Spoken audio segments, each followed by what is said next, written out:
welcome to the deep dive. Today, we're tackling a phrase you hear, well, everywhere. Fake it till you make it. We're digging into some material from a YouTube transcript, really trying to unpack what this means, in the real world. And honestly, who hasn't felt this pressure? I remember once trying to order in French, said oui very confidently, and ended up with, well, let's just say it wasn't what I wanted.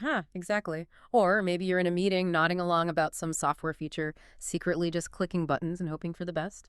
Guilty. It's such a common feeling, isn't it? That gap between how capable you seem and how capable you actually feel. So this deep dive is really for you if you've ever felt, I don't know, underqualified or totally overwhelmed, maybe like an imposter just waiting to be found out. Right. We're diving into that core question. When is this idea, fake it till you make it, a genuine strategy for growth? And when does it cross a line into something dishonest or even harmful? Exactly. Yeah. So we're going to trace this idea through a few different layers using the material you shared. We'll touch on the psychology, how it shows up personally in business. And we have to talk about the dark side, too, where it goes really wrong. Definitely. And then hopefully figure out if there's a way to use this idea intentionally without, ending up in trouble. Sounds like a plan. Okay, so let's set the scene first.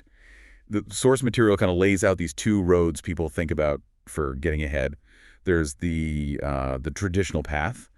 Work hard, study, practice, you fail, you learn, you repeat. Solid, but man, it can feel like a grind. It really can. And then there's this other approach, captured by the phrase, fake it till you make it.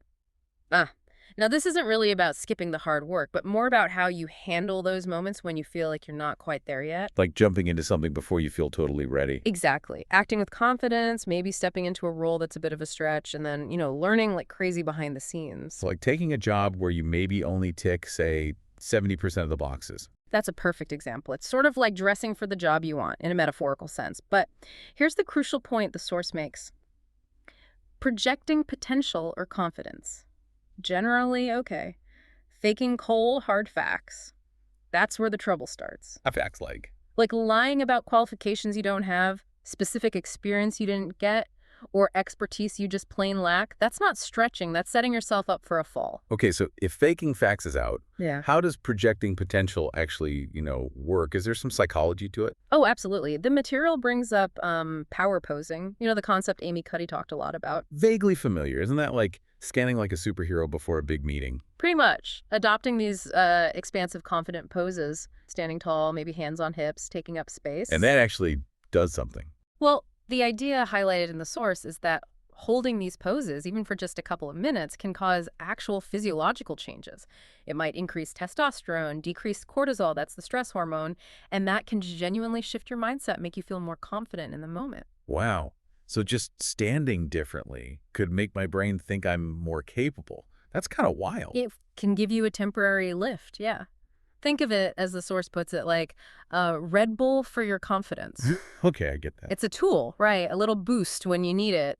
But, and this is key, it's no substitute for actually building the skill or dealing with deeper confidence issues. It's a short-term thing. Right. Speaking of presenting an image, let's talk about the personal level. Resumes these days, oh my goodness. Digital ninjas, brand warriors. Yeah, the source notes those creative titles, but also the less flashy stuff, like maybe tweaking the dates on a project just a bit. Or making it sound like you led a project when you were really just, in the meetings. Exactly. Inflating your role. And the temptation must be huge. Job descriptions often ask for the moon, right? Years of experience for an entry-level salary. It's a real pressure cooker. But the transcript is pretty blunt about the downside. Get caught lying on your resume and your credibility is shot. Poof! Opportunity gone. And in some fields, law, finance, medicine, it's not just credibility. You could face actual legal trouble. So is there an ethical middle ground? How do you pick yourself honestly but still reach? The advice seems to be focus on what you do bring. Highlight your real skills, your adaptability, how fast you learn. Show concrete examples. Like, don't say you're an Excel guru if pivot tables make you want to cry. Be honest about where you are, but emphasize your potential and eagerness to grow. Makes sense. You need to show you can bridge the gap. Right. If you're aiming higher, the source mentions needing a rocket engine, basically. A solid plan to learn what's needed fast. It's about backing up the ambition. Okay, let's zoom out. We've talked personal branding. Do businesses play this fake it till you make it game? Oh, absolutely. The material positions it almost as a strategy, especially for startups. They often have to pitch these huge visions when the product is still, well, maybe a bit shaky. Like showing off a demo that looks amazing but might crash if you click the wrong button. Exactly like that. The source uses Steve Jobs and the first iPhone reveal in 2007 as an example. Apparently, parts of that famous demo were buggy, maybe even faked sequences. No way. But what he was selling wasn't a flawless device at that moment. He was selling a vision. This is the future, trust us. And crucially, Apple had a roadmap to actually build it. The source calls this visionary bluffing.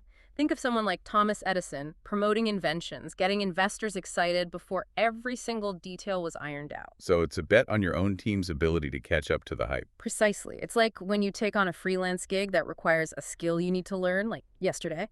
You're bluffing slightly on your current ability, betting you can learn it fast enough. I've definitely done that. Panic learn. We probably all have. But the danger zone, as the material points out, is when there's no real plan or capability behind the bluff. When it's just smoke and mirrors with no substance. That's when it slides from ambitious startup into potential scam. And yeah, unfortunately, we've seen some massive examples of that slide. This is where it gets dark, right? This is the really dark side, yes. The transcript gives some major examples of faking gone horribly wrong. Enron is a big one. Ah, yes. The energy giant. They used incredibly complicated, shady accounting to hide billions in debt and just make their profits look astronomical. It was all an illusion of success. Until it wasn't. Exactly. The source uses this great image. It collapsed like a Jenga tower in a wind tunnel. Right. Devastating consequences, over 20,000 jobs lost, people's retirement savings wiped out, their accounting firm, Arthur Andersen, destroyed. That wasn't faking it till you make it. That was lying until you get caught and go to jail. Wow. Okay, who else? Then there's Elizabeth Holmes and Theranos. Huge hype, right? Claiming they could run hundreds of medical tests from just one drop of blood. It seemed revolutionary, got massive investment, deals with Walgreens. Yep, but the technology, it just didn't work as promised. They were allegedly showing fake demos to investors and partners. And the danger here was terrifying. Real people were getting these tests, potentially making life-altering medical decisions based on results that were completely unreliable, basically fake. That's way beyond financial loss. That's putting health at risk. Absolutely. It ended in fraud convictions for Holmes. And then there's a more recent one mentioned, Charlie Jarvis and Frank. They were meant to simplify student aid applications. That was the idea. But the allegation, according to the source, is that they massively inflated their user numbers, like invented millions of fake student accounts to make the company look way more successful and valuable than it was. And they sold the company based on those numbers. Sold it to JP Morgan for $175 million, who then, unsurprisingly, sued for fraud when they discovered the alleged deception. So legal charges, reputation ruined.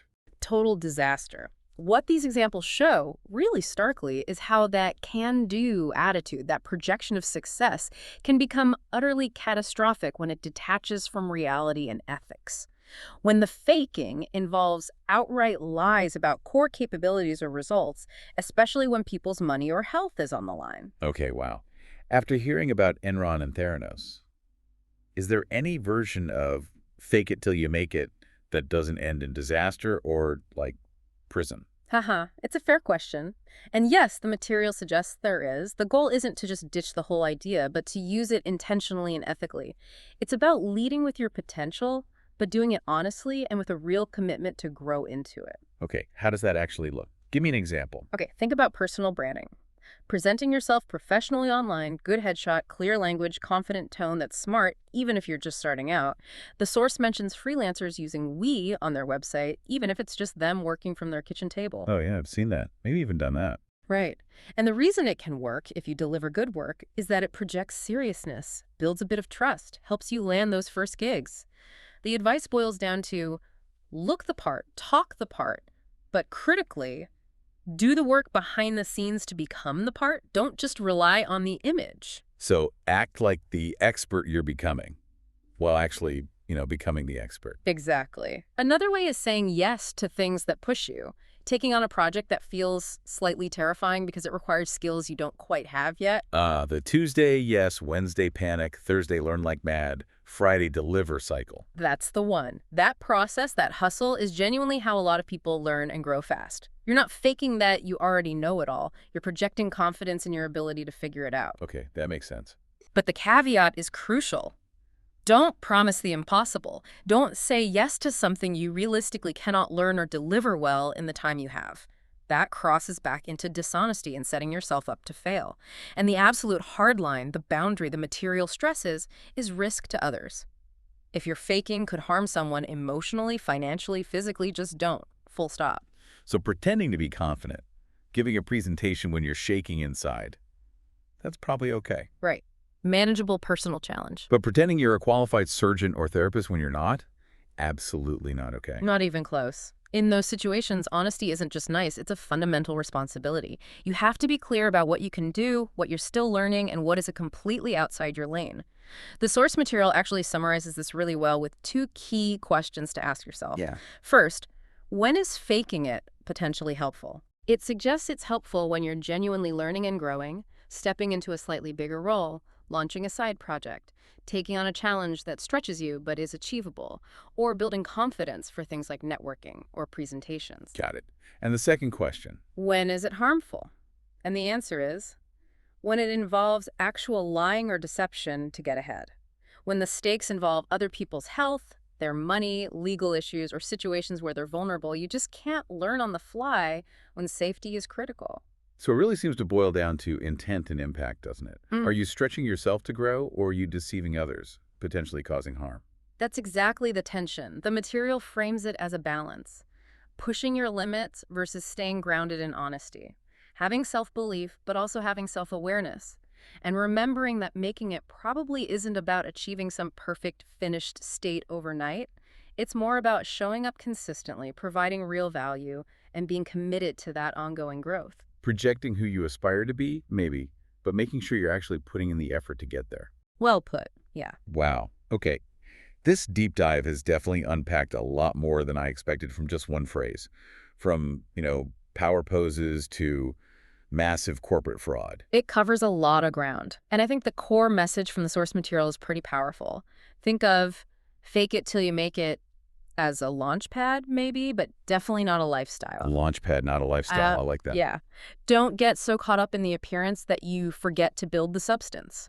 You don't need to have it all figured out right away, but you absolutely need to be figuring it out, putting in the work.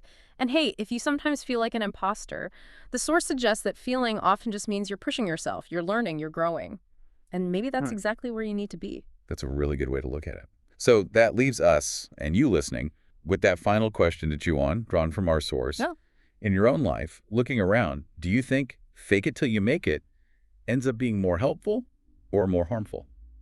And why? Something to think about.